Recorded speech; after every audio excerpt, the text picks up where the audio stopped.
Last vlog में आपने देखा था कि मैं कानपुर आ गई हूँ, तो ये है मेरी आज सुबह हो रही है यहाँ कानपुर में। ये सुबह-सुबह यहाँ चाँद निकला हुआ है।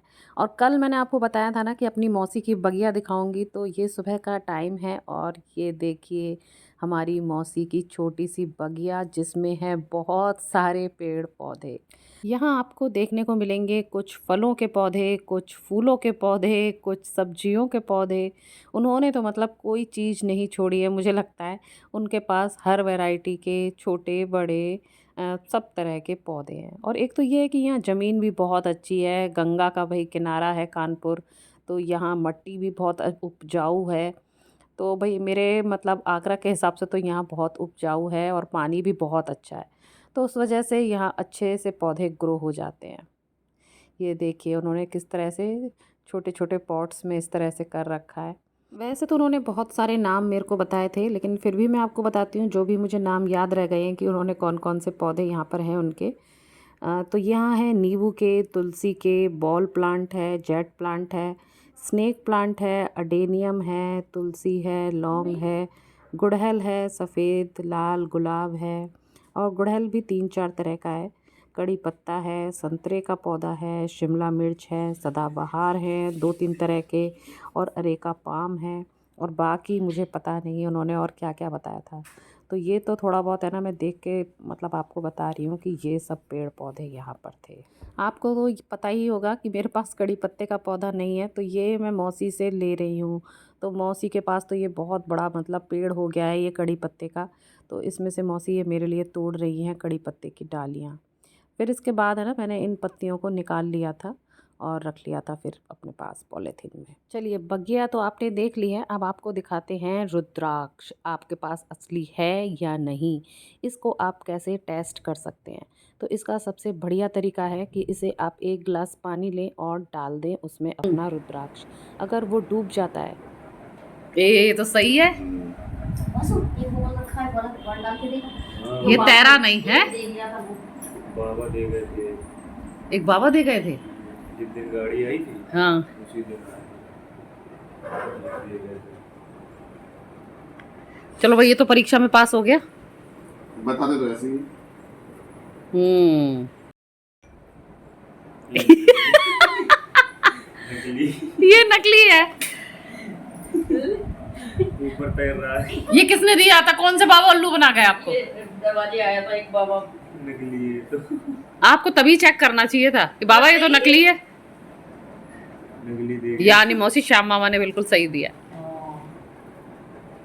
हाँ, तो इस तरह से अगर आपका रुद्राक्ष पानी में डूब जाता है तो वो बिल्कुल असली है।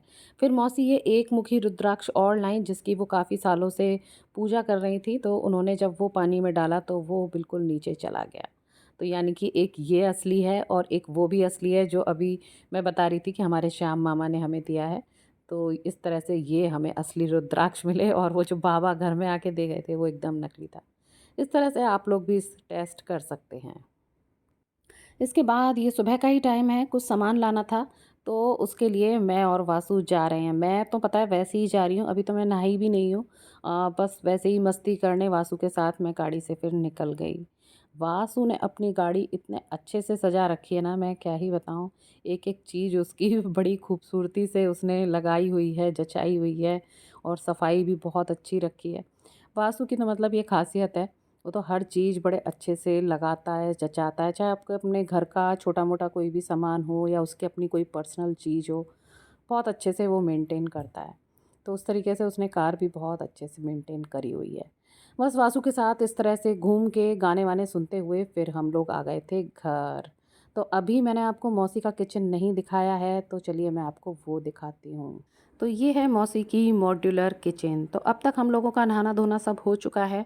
तो यहाँ बनाई है मौसी ने तोरई की सब्ज़ी, दही बड़े, मिक्स दाल, रोटी, चावल, सलाद ये सब।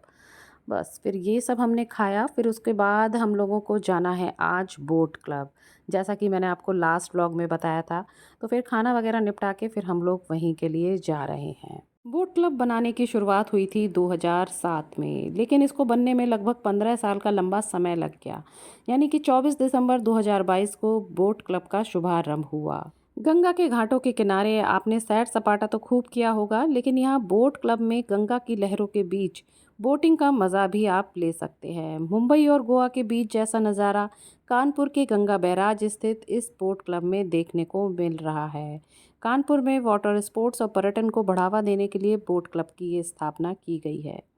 तो यहाँ पर हम आ गए हैं और यहाँ मॉर्निंग वॉक के लिए 50 रुपये प्रति व्यक्ति 2 घंटे के लिए देने होंगे। सुबह 9 से शाम 4 बजे तक 80 रुपये हैं। तो अभी हमारे 80 रुपये ही का ही टिकट लगा है और शाम 4 से 10 बजे तक है 100 रुपये प्रति व्यक्ति का टिकट। लेकिन कल हम आए थे यहाँ 7:30 बजे, तो यानी कि इन दिनों बोट क्लब जो है वो जल्दी ही बंद हो जा रहा है और 2 घंटे के लिए बस यहाँ पर रहने की ही अनुमति है। अगर आप उससे ज़्यादा रहते हो तो प्रति घंटा 50 रुपये अतिरिक्त फिर देने होते हैं। उसके अलावा 600 रुपये में बोट क्लब का मंथली पास भी बनवा सकते हैं अगर आपको रोज़ वहाँ जाना है तो। और बाकी बोट के लिए अलग अलग किराया तय किया गया है।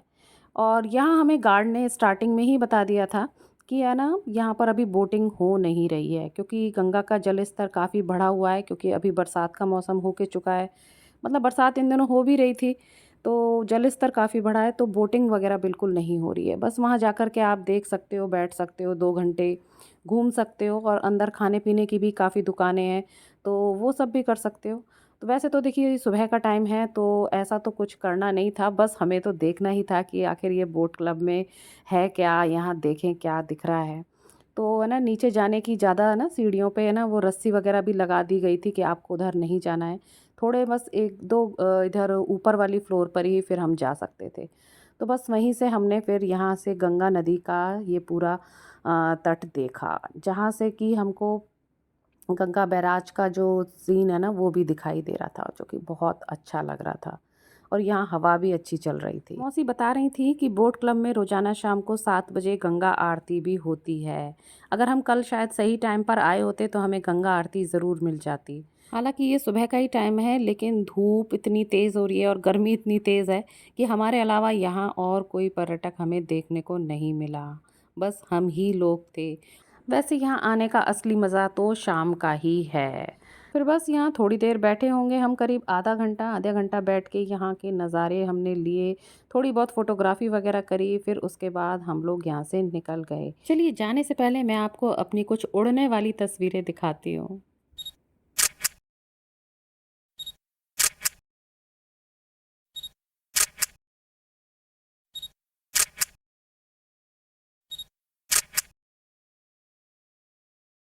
हाँ, तो भई कैसी लगी आपको मेरी उड़ने वाली तस्वीरें?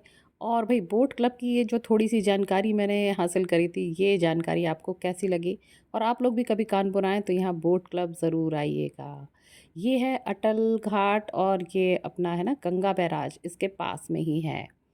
और यहाँ पर आके आप अटल घाट भी जा सकते हैं। हमारा भी मन था जाने का, लेकिन वही धूप को देखते हुए फिर हम लोग वहाँ नहीं गए।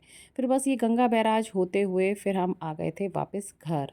वैसे तो कानपुर शहर काफ़ी मतलब अच्छा है, लेकिन बस एक ये बात है कि ये बड़ा बहुत है। मतलब मेरी मौसी इस छोर पर है और हमें जाना है अपनी सासू माँ के पास, तो वो गई हैं अपने मतलब भाई के पास, मामा जी के यहाँ। तो वो है कानपुर का दूसरा छोर।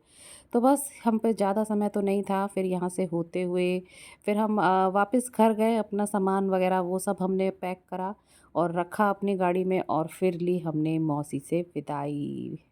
मेरा मन तो ख़ैर बिल्कुल नहीं था मौसी के घर से जाने का, लेकिन मैं क्या बताऊँ, बड़ी मजबूरी थी मेरी जाने की। अपने मायके आओ तो यार किसका मन करता है वापस जाने का। फिर हम चल दिए एक लंबे सफ़र पर, क्योंकि मम्मी है दूसरे छोर पर कानपुर के। मेरे को तो यहाँ तक कि नींद भी आ गई थी। खैर फिर हम वहाँ पहुँचे और सबसे पहले मैं आपको मामा जी दिखाती हूँ। मामा जी की हालत थोड़ी सी मतलब ख़राब है, काफ़ी ख़राब है बल्कि। मामा जी हैं फुल बेड रेस्ट पे। मैं तो भगवान से प्रार्थना करती हूँ कि वो जल्दी ठीक हो जाएं। और ये है मेरी मामी सास, और यहाँ पर ये खड़ी हुई हैं सुनीता मौसी मेरी सासू माँ, और नीचे वो बैठे हैं बट्टू भैया। तो यहाँ पर हम लोग रहे होंगे आराम से 1 घंटा। बाहर पता है फिर वो भी आया ये गोलगप्पे वाला, तो मैंने और सुनीता मौसी ने जम के गोलगप्पे खाए। गोलगप्पे तो मैं भरे पेट में भी खैर खा लेती हूँ, उसकी मुझे कोई टेंशन नहीं है। फिर बस फिर हमारा जा यह अब हम गाड़ी में बैठ गए हैं। फिर हम लोग निकल गए थे करीब 3:30 बजे। और यहाँ से जो हमने रूट पकड़ा ना उसमें लगने थे पूरे 5 घंटे। तो यानी कि हम 3:30 बजे चले हैं और रात को 8:30 बजे पहुँचे हैं। ये भी एक है लंबा सफ़र। और बीच में था खूब सारा ट्रैफिक जाम, उसकी वजह से भी काफ़ी लेट हो गए थे। फिर रास्ते में थोड़ा 15-20 मिनट का स्टे यहाँ पर भी हमने लिया था। थक गए थे काफ़ी, गाड़ी भी चलते-चलते यार थक जाती है और चलाने वाले को भी ज़रूरत होती है थोड़े रेस्ट की।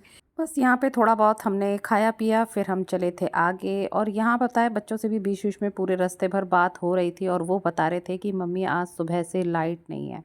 मैंने कहा मर गए, अब यहाँ से इतना थक के जाएँगे और घर में आओ और लाइट ना मिले। कह रहे हैं कि क्योंकि बहुत सुबह से ही लाइट नहीं है तो वो इन्वर्टर भी फ़ेल हो चुका है।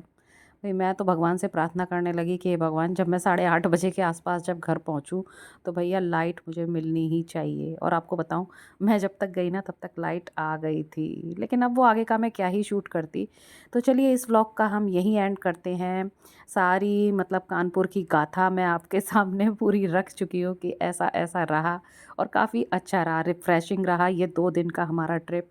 आशा करती हूँ आपको ये मेरा कानपुर का जो दोनों दिन का है व्लॉग पसंद आया होगा। फिर मिलूँगी आपसे नेक्स्ट व्लॉग में, तब तक के लिए tata bye bye and thanks for watching.